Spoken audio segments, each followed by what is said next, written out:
இவர் ஏற்கனவே என்ன நினைச்சார் அப்படின்னா, சீமான்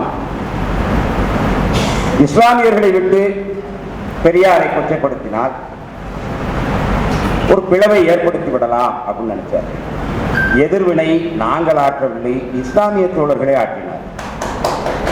அதான் பெரியாருக்குள்ள சிறப்பு என்னன்னா, நாங்கள் எதிர்வினை ஆற்றுவதற்கு முன்பாக, அதாவது நாங்கள் கொஞ்சம் வேற வேலையில கவனமா இருக்கோம்னா அவங்க வந்து மேலே விழுந்து பெரியாரை தூக்கி நிறுத்துகிறார். அதே போலவே விடுதலை சிறுத்தைகள் கட்சியோ அல்லது மற்ற இன்ன பிற அமைப்புகளில் இருக்கக்கூடிய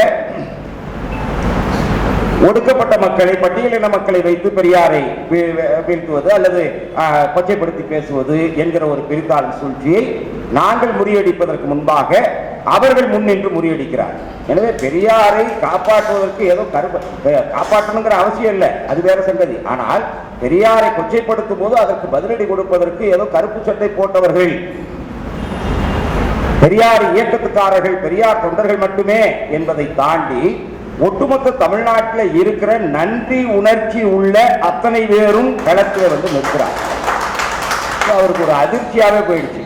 ஏன்னா இறந்து போய் 60 ஆண்டுகள் கடந்த ஒரு கிழவனை தொடர்ச்சியாக தாக்கி கொண்டே இருக்கிறோம். ஆனால் ஒவ்வொரு முறையும் 23ஆம் புலிகேசியில் அம்பு உங்களை நோக்கி தான் இருக்கு அப்படின்னு சொல்லுவாங்க பாருங்க, அந்த மாதிரி அம்பு திரும்பு. இப்போ இவருக்கு என்ன நெருக்கடி வந்துடுச்சுன்னா, எல்லாரையும் போட்டு இவங்கெல்லாம் பெரியார், ஆனா பெரியார் படம் போட்டு அது அடிச்சுக்கிறாங்க. அவர் பெரியார் இல்லை, மற்ற எல்லாம் பெரியார். அந்த போஸ்டர் பார்த்த உடனே எனக்கு ஒரு ஞாபகம் தான் வந்துச்சு. நீங்க எல்லாம் பார்த்துருக்கீங்க, ஒவ்வொரு ஐயப்பன் சீசனுக்கும் ஒரு ஐயப்பன் படம் வரும், பார்த்துருக்கீங்க? ஒவ்வொரு ஐயப்பன் சீசனுக்கும் நான் சின்ன பிள்ளையா இருக்கிற காலத்துல வந்து அந்த படம் மணிகண்டன் மகிமை, ஐயப்பன் பெருமை, சபரிமலை அற்புதங்கள், டிசைனா ஒரு படம் வரும். அந்த படம் தியேட்டர்லையும் ஓடாது, எங்கேயும் ஓடாது. அது எதுக்கு எடுக்கிறான், யார் அதுக்கு ஃபைனான்ஸ் பண்ணுறா, எப்படி கணக்கு காட்டுறதுக்கு எடுக்கிறானா, என்ன காரணம், அதான் ஏது. அதே மாதிரி அது டைரக்ஷன் யார், இசை யார், ஒளிப்பதிவாளர் யார், நடிச்சிருக்கிறவங்க யார், யாரும் பார்க்க மாட்டாங்க. இப்போ நாளைக்கு பராசக்தி வருதா, பராசக்தி இப்போ நாட்டில் என்ன ஆகி போச்சுன்னா, ஒடுக்கப்பட்ட மக்களுக்கான, பிற்படுத்தப்பட்ட மக்களுக்கான முக்கியமான தீர்ப்புகள் வருவது கூட நீதிமன்றத்தை நோக்கி இவ்வளவு ஆவலா இருந்தது. இடபிள்யூஎஸ் 10% ஒதுக்கிட்ட ரொம்ப நைஸா நகர்த்திட்டு போயிட்டான். ஆனா இன்னும் நம்மால் என்ன நினைச்சிட்டு இருக்கிறான், இந்த எஸ்சிக்கெல்லாம் நீங்க கொடுக்கறதுனால தாங்க எங்களுக்கு ரொம்ப கஷ்டமா இருக்குது அப்படின்னு. அப்ப அந்த அளவுக்கு அறியாமையில அவனுக்கு என்ன செய்யறது தெரியல. அந்த தீர்ப்பு இருக்கிறத அது என்ன பாதகத்தை நமக்கு ஏற்படுத்தும், எந்த மாதிரியான விளைவுகளை ஏற்படுத்தும், அதை பற்றி கவலை இல்லை. சென்சார் வந்துருச்சா, தீர்ப்பு கொடுத்துட்டாங்களா, எத்தனாம் தேதி ஒத்தி வச்சிருக்கிறாங்க, ஜனநாயகம் எப்போ வருது, அதே போலவே பராசக்தி நாளைக்கு வருது. வந்தது பிறகுதான் தெரியும். தமிழ் திரைப்பட உலகத்தை பொறுத்த வரைக்கும் திராவிடர் இயக்கத்தை இதுவரைக்கும் முழுசா யாரும் சினிமாவில் கொண்டு வந்து சேர்த்ததில்லை. இது சேர்க்கிறாங்களான்னு பார்ப்போம், விமர்சனம் இருந்தால் செய்ய போறோம், அது வேற சங்கதி. ஆனா அதே நேரத்தில் நண்பர்களே, இப்போ ஐயப்பன் திரைப்படம் நீங்க பார்த்துருக்கலாம், அந்த மாதிரி வரும். அது யாரும் இந்த மாதிரி ஆவலா எப்போ வரப்போகுது, எத்தனாம் தேதி ரிலீஸு, யார் நடிச்சிருக்கிறாங்க, யார் ஒளிப்பதிவு, யார் இசை, இதெல்லாம் யாரும் பார்க்க மாட்டாங்க. அது பாட்டுக்கு வருஷத்துக்கு ஒருக்க வரும், எப்போ வருதுன்னு தெரியாது, எப்போ போகுதுன்னு தெரியாது. ஆனால் ஒரு பெரிய விஷயம் என்னன்னா, அந்த படத்தில் தமிழ்நாட்டில் இருக்கிற அத்தனை நடிகரும் நடிச்சிருப்பாங்க. நீங்கள் அந்த படத்தை பார்த்தீங்கன்னா தெரியும். ஐயப்பன் படத்தில் ஒவ்வொருத்தருக்கும் ஒவ்வொரு வசனம் இருக்கும். சாமியே அப்படிங்கிறதுக்கு ஒருத்தர், சரணம் ஐயப்பா அப்படின்னு சொல்றதுக்கு இன்னொருத்தர், மணிகண்டன் மகிமையை பார்த்தீங்களா அப்படிங்கிறதுக்கு இன்னொரு நடிகர். அதாவது லூஸ் மோகன்ல ஆரம்பிச்சு பெரிய உற்சாக நடிகராக இருக்கிறவங்க மோப்பட்டு எல்லாருக்கும். ஏன்னா அதுக்கு வந்து என்ன காரணம்னா, யாருக்கும் வந்து இந்த காஸ்டியூம்னு சொல்றாங்களா, அந்த உடை, இந்த இதெல்லாம் எதுவுமே தேவையில்லை. எல்லாருக்கும் ஒரு கருப்பு வேட்டி, கருப்பு சட்டையை போட்டு, கழுத்துல மாலையை போட்டு ஒரே மாதிரி இருக்கிறாங்களா, காவி வேட்டியை கட்டி விட்டு ஒரு பஸ், அந்த பஸ் பயணமாகும். அதுதான் கதை. எல்லா நடிகரும் நடிப்பாங்க. அந்த படம் பார்த்தீங்கன்னா தமிழ்நாட்டில் இருக்கிற அத்தனை கோடம்பாக்கத்தில் இருக்கிற எல்லா நடிகர்களும் நடித்த ஒரு படம். அதை மாதிரி தான் இருந்தாலும் என்ன பண்ணா, சீமா எல்லா தலைவர்களையும் போட்டு ஒரு படம் எடுத்தான். எப்படி ஐயப்பன் படம் ஓடாதோ அது மாதிரி அந்த படமும் ஓட போறது. எல்லா நடிகரையும் போட்டு ஒரு படம் மாதிரி, எல்லா பின்னாடி எல்லா மைனர் சொன்னார் பாருங்க, நைசா மாமனார் காளிமுத்து, அவரை உள்ளவர். காளிமுத்து படம் வச்சிய, எம்ஜிஆர் படம் வச்சிய, எம்ஜிஆர் கிட்ட அல்லகையா இருந்தவர், எடுபடியா இருந்தவர் தானே காளிமுத்து. காளிமுத்து படம் வச்ச இல்ல, எம்ஜிஆர் படம் வச்சிருக்கியா? ஏன் வைக்கல? 4 கோடி ரூபாய் கொடுத்தவரியா? தமிழீழ விடுதலைக்கு முதலாக 4 கோடி ரூபாய்களை வாரி வழங்கியவர் அப்படின்னு சொல்றேன். அந்த எம்ஜிஆர் படத்தை, பெரியார் படத்தை வைக்க வேணாம், நீ உன் மேடையில பெரியார் படம் இருக்கிறது எங்களுக்கு அசிங்கம், நீ வைக்காத. காளிமுத்து படம் வச்சிய, நீ எம்ஜிஆர் படம் வைக்கணுமா இல்லையா? ஏன் வைக்கல? நீ மற்றவங்க படத்தெல்லாம் விட்டு, மைனர் சொன்னார், குட்டிமணி படம் இருக்குதா, ஜெகன் படம் இருக்கா, அவங்களெல்லாம் முதல்ல தெரிஞ்சாதானே, அதெல்லாம் விட்டுருங்க. எம்ஜிஆர் படம் 4 கோடி ரூபாய் கொடுத்து அந்த புலிகளை ஆயுத பலத்தில் நீங்க ஆயுதம் வாங்கி தமிழனுக்குன்னு ஒரு நாடு வச்சுக்கியா அப்படின்னு சொன்னதா நீ சொல்ற. அந்த எம்ஜிஆர் படத்தை போட்டுக்கணுமா இல்லையா? என்ன காரணம்? ஏன் அவர் தமிழருக்கு பெரியார் இல்லை? காரணம் என்ன? மலையாளி. அப்ப நீ யாரு? நான் அதை பிரிவினை பேசல, நீ அவரை மலையாளின்னு ஒதுக்குறிய, என்ன காரணம்? ஏன்னா அவர் மலையாளினா திராவிட சமூகத்தில் வந்துருவாரு. இவர் திராவிடர்களை ஒத்துக்கிறது கிடையாது, திராவிடத்தை ஒத்துக்கிறது கிடையாது, திராவிடம் பேசக்கூடாது. அதனால எம்ஜிஆர் படமும் இல்லாம, பழைய புலிகள் படமும் இல்லாம, அங்கங்க ஒவ்வொரு ஆளை, ஒவ்வொரு சமூகத்திற்கும் ஒவ்வொரு சாதிக்கும் ஒரு ஆளை தூக்கி நிறுத்தி, இவங்க தான் எங்க சமூகத்துக்கு பெரியார், இவர் தான் முப்பாட்டன், இவர் தான் பெரும்பாட்டன், இவர் தான் எங்களுக்கு சித்தப்பன், இவர் தான் எங்களுக்கு பெரியப்பன் அப்படின்னு நீ இவ்வளவு பெரிய படம் காட்டிய. இப்ப உனக்கு என்ன நெருக்கடி? சீமானுக்கு இப்ப என்ன நெருக்கடி ஆகி போச்சுன்னா, ஏன் இப்ப அந்த கூட்டத்தை நடத்த வேண்டிய, அந்த கூட்டம் மட்டுமல்ல, அதுக்கு முன்னாடி பாரதியார் RSS அமைப்பினுடைய மேடையில ஏறி பாரதியாரை உயர்த்தி பேசி, நீ பாரதியார் எவ்வளவு வேணாலும் பேசு, அது தப்பு இல்லை.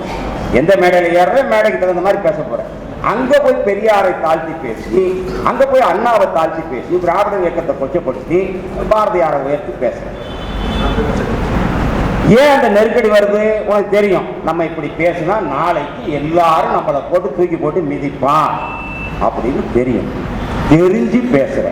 ஏற்காக பேசுற காரணம் என்ன? என்ன காரணம்னா, இப்ப நீ அண்மை காலமா இந்த விஜய் அரசியலுக்கு வந்ததுக்கு பிறகு இந்த ஆளை சீந்தறதுக்கு ஆள் இல்லை. அப்போ ஒரு பரபரப்பை திருப்பணும். மேடையில பேசுறவங்க ஆங்க புலிக்குட்டி, புலிக்குட்டி, பிரபாகரனின் பிள்ளைகள் புலிகள், புலிக்குட்டி அணில் குட்டி கிட்ட மாட்டிக்கிட்டு முடிக்குது. ஏன்னா வல்லவனுக்கு வல்லவன் வையகத்தில் உண்டுன்னு நீ 2 தலைமுறையை தோண்டி எடுத்துக்குவ, அவன் 4 தலைமுறையை தோண்டி எடுக்கிறான். யாரு? அணில் குஞ்சு. போட்டியே கடுமையான போட்டி எங்கன்னா அவங்களுக்குள்ளதான் அங்கே போட்டி. சமூக வலைதளங்கள்ல, பொது இடங்கள்ல எங்க பார்த்தாலும். ஏன்னா நாமெல்லாம் என்ன நினைச்சோம்னா, ஐயோ இந்த சாக்கடை கிட்ட போய் நம்ம மோதினோம்னா சாக்கடை நம்ம மேலதானே தெரிக்கும் அப்படின்னு கொஞ்சம் நாகரிகமா ஒதுங்கினோம்ல. இவர் ரொம்ப தொழில் விட்டு அலைஞ்சாரு. அவன் தூக்கி போட்டு மாங்கு மாங்கு மாங்கு மாங்குன்னு அடிக்கிறான். நாகரிகம் வெளுவெளுன்னு வெளுக்கிறான். எங்களுக்கே சமயத்துல பாவமா இப்படி போட்டு மிதிக்கிறான். ஏன்னா இவன் அம்மான்னு ஆரம்பிச்சா அவன் உன் பாட்டியை தெரியாதான். பாட்டியோட 2 நிமிஷம் என்ன பேசுறதுன்னு தெரியல. உரிமை இருமை தொண்டை கம்முது கவ்வுது. என் அறிவார்ந்த பெருமக்கள் ஆரம்பிக்கும் போதே ஆரம்பிச்சு தனி மனித தாக்குதல் அளவு கடந்து போயிடுச்சு. அப்படிதான் ஆரம்பிக்கிறோம். தனி மனித தாக்குதல் அளவு கடந்து போய் குடும்பத்தை, பெண்களை, இவர்களெல்லாம் கருத்தால் சந்திக்கிறவங்க. அப்படிதான் அந்த பேச்சை ஆரம்பிக்குது. ரொம்ப பாதிக்கப்பட்டு ரொம்ப ஆழமா. அதுக்கு என்ன காரணம்? இங்க நடந்த கருத்தரங்கம் தான் நினைக்கிறேன். இங்கதான் நடந்துச்சு கூட. மனோஜ் என்ன பண்ணிட்டாரு? ஏன்னா நீ என்ன சொன்ன, ஒரு 4 சின்ன பிள்ளைகளை விட்டு பெரியாரோட அம்மா கர்ப்பப்பையை எடுத்திருந்தா பெரியார ஈவேரா சனியனே பிறந்திருக்காது, ஈவேரா சனியை பிறக்காம இருந்திருந்தா தமிழ்நாட்டு நல்லா இருந்திருக்குன்னு பேச வச்சேன். மனோஜ் என்ன பண்ணிட்டாரு, நாங்க எப்பவும் நாசுக்கா நாகரிகமா பேசுவோம், எப்பா நமக்கு சூத்திர இழிவை நீக்கினாரு, பெரியார் இல்லைன்னா நம்ம சூத்திரன் என்றால் ஆத்திரம் கொண்டு அடி அப்படிங்கிற அந்த ஒரு வாய்ப்பு கூட இருந்திருக்காது அப்படின்னு ரொம்ப நாகரிகமா நாசுக்கா பேசணும். இவர் மனோஜ் என்ன பண்ணிட்டாரு, பச்சையா உடைச்சாரு. பெரியார் இல்லைன்னா, பெரியார் பிறக்கலைன்னா, பெரியாரோட அம்மா கர்ப்பப்பையை எடுத்திருந்து ஈவேரா பிறக்கலைன்னா நீ யாரா, நீ சமூகத்துல சூத்திரம் தானே அப்படிங்கிறது, அதுதான் அதனுடைய அர்த்தம். அதை ரொம்ப நேரடியா அடிச்சார். தேசி மகன் தானே நீயே அப்படி கடுமையான மன உளைச்சலுக்காக இப்படி சொல்லிட்டார். தாசி மகன் தானே நீயே, தேசி மகன் தானே நீ மட்டும் இல்லை, ஒட்டுமொத்த தமிழ் சமூகமும் அப்படிப்பட்ட நிலையில தானே வச்சிருந்தான். ஒண்ணும் இல்லைங்க, சுகி சிவம் எப்பேற்பட்ட பேச்சார், அவர் என்ன கருத்து சட்டை போட்டிருந்தவரா, ஆன்மீகவாதியா, பெரியார் கொண்டரா, கடவுள் இல்லைன்னு பேசினவரா, ஊர் ஊரா போய் கோவில் விழாக்களிலே பேசினவருங்க, கடவுளை பற்றி பேசியவருங்க, ஆன்மீக தத்துவங்களை பேசினவருங்க. அப்பேற்பட்ட சுகி சிவம் கொஞ்சம் பார்ப்பன எதிர்ப்பு கருத்தை பேச ஆரம்பிச்ச உடனே அவன் சொல்றான், இந்த சூத்திர பையன் ஒருத்தன் உபன்யாசம் பண்ணிக்கிட்டு இருக்கான், அவனை யாரும் கூப்பிடாதீங்க. காலங்காலமா ஆன்மீக நெறியிலே ஊறி திளைத்து நெற்றி நிறைய பட்டையோடு காவி உடையோடு இந்த மதத்திற்காக உழைத்தவனுக்கு கடைசியா கிடைக்கிற பட்டம் சூத்திர பட்டம். இந்த 2025 நீ கிருபானந்த வாரியார போட்டிருக்கிய, அவரும் சூத்திரன் தான். இந்த மதப்படி அதுதானையா, இந்து மத தத்துவப்படி அதுதானே, அதை மறுக்க முடியாத யாரும். அப்படி இருக்கும்போது சூத்திரங்கிறதுல நீ ஏன் வருத்தப்படுற? நீ சொன்னார் போல பெரியாராவது ஒரு முறை, அதாவது அவன் ஒரு முறை தான் எழுதி வச்சிருந்தான், பெரியார் 100 முறை சொல்லிட்டாரு. ஒரு முறை எழுதி வச்சாலும் ஒரே ஒரு சட்டம் தான், சட்டம் தானே. இன்றைய வரைக்கும் மனு தர்மத்துப்படி தானே இந்த நாட்டில் நீதி வழங்கப்படுகிறது, தீர்ப்புகள் வழங்கப்படுகிறது. இந்து லா என்பது என்ன, இந்து சட்ட தொகுப்பு என்பது என்ன, என்ன எழுதி வச்சிருக்கிறான் அதுல? எதனால அனைத்து சாதனரும் அர்ச்சகராக முடியல? இங்க மட்டும் இல்ல, யாழ்ப்பாணம் ஆறுமுக நாவலர்,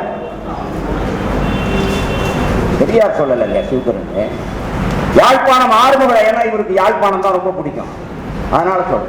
யாழ்ப்பாணம் ஆறுமுக நாவலர் சைவ சமய புறவர்கள் 63 நாயன்மார்களுக்கு பிறகு 64வது நாயன்மாராக அவதரித்து வந்தவர் என்று பெருமைப்படக்கூடிய யாழ்ப்பாணம் ஆறுமுக நாவலர் சைவ சமய வினா விடை என்று புத்தகம் எழுதியிருக்கிறார். இந்து அபிமான சங்கம், வல்வெட்டித்துறை இந்து அபிமான சங்கம் என்கிற ஒரு அமைப்பு அதை புத்தகமாக வெளியிட்டிருக்கிறது. அந்த சைவ சமய வினா விடை எடுத்து படித்து பாருங்கள். சூத்திரர்களுக்குரிய கடமை என்ன? கேள்வி.